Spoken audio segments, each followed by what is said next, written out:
Chers abonnés internautes, bien le bonjour. Nous sommes très heureux de vous retrouver pour une nouvelle vidéo. Aujourd'hui, nous allons parler de l'une des épisodes les plus sombres de l'histoire du XXe siècle et de l'Empire d'Autriche-Hongrie. Oui, nous allons bien parler du drame de Mayerling. La mort de l'archiduc Rodolphe, héritier du trône de l'Empire d'Autriche-Hongrie, a fait naître deux hypothèses, suicide d'une part et assassinat d'autre part. Aujourd'hui, nous allons sillonner l'histoire pour essayer de comprendre ce qui s'est réellement passé dans la nuit du 29 à 30 janvier 1889 à Mayerling, à 30 km de Vienne. Avant d'entrer dans le vif du sujet, nous vous prions bien de vous abonner si vous êtes nouveau.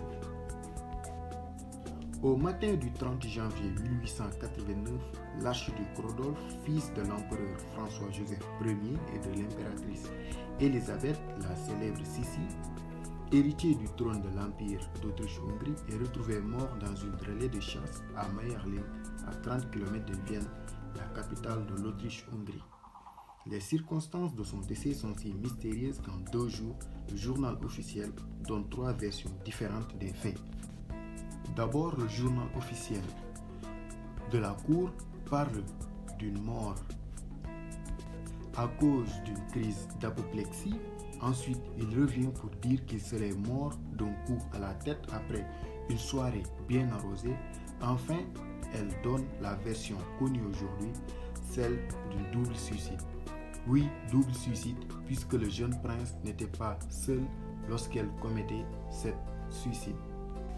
Il était accompagné dans son œuvre macabre par une jeune fille du nom de Marie Vetsera.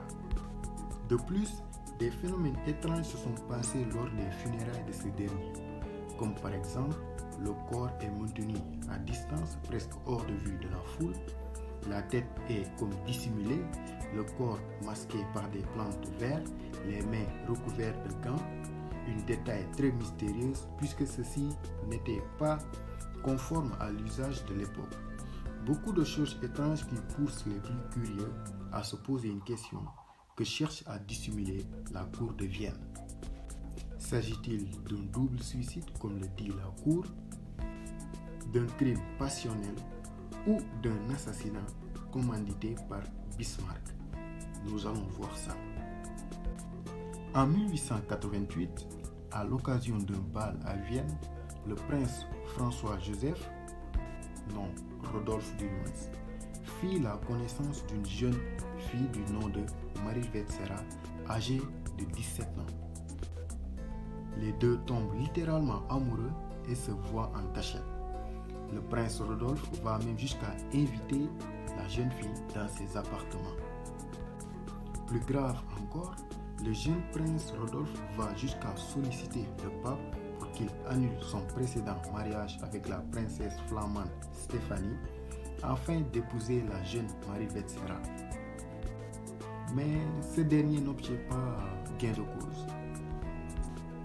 Désespéré de ne pas pouvoir épouser la jeune Marie Vetsera, combinée à des dépendances à l'alcool et à la morphine, et aux relations tendues qu'il aurait entretenues avec son père, le jeune prince Rodolphe se trouve dans une situation plus ou moins délicate. De plus, François-Joseph Ier, empereur de l'Empire, ne voit pas en lui les qualités qu'il attendait.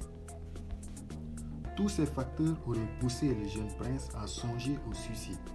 Ainsi, dans la nuit du 29 à 30 janvier 1889, il décide de se suicider en compagnie de la jeune Marie Vetsera.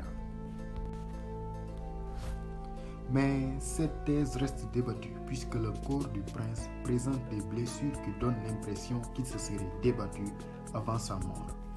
Le crâne du jeune prince est ainsi défoncé, le mobilier de la chambre renversé et fracassé.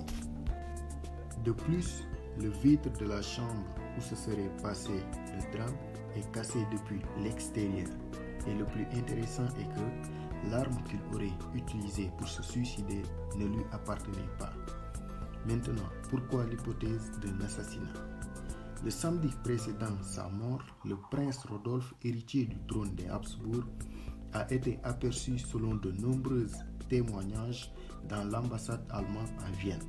Et en ce moment, il ne présentait aucun signe de dépression, il était en bonne santé et rigolait avec ses compagnons.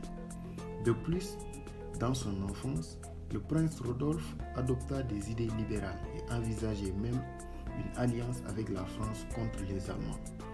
Ainsi, il devint un opposant à l'Allemagne du Kaiser Guillaume Ier et de son chancelier Bismarck. Dans les heures précédentes, le drame des agents prussiens aurait été aperçu aux alentours du relais des chasses à Mayerling. Le 9 février 1889, soit 2 semaines après les faits, un courrier envoyé à Berlin par l'ambassade allemande à Vienne, très bien renseigné, exprime ses doutes sur la version officielle des événements de Mayerling. Le Premier ministre britannique Lord Salisbury informa à la reine Victoria que les services de renseignement britanniques détenaient les preuves d'un double assassinat. Les raisons de ces doubles meurtres auraient été d'ordre politique. Rodolphe le prince, anti-allemand et francophile, aurait pu bouleverser les alliances européennes alors qu'un nouveau conflit se profilait entre la France et l'Allemagne. Par ailleurs, sur le plan intérieur, Rodolphe envisageait une indépendance de l'Hongrie dès son accession au trône.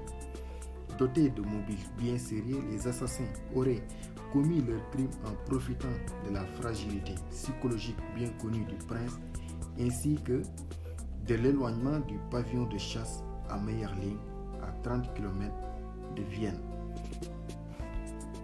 Chers abonnés internautes, nous voilà au terme de cette vidéo.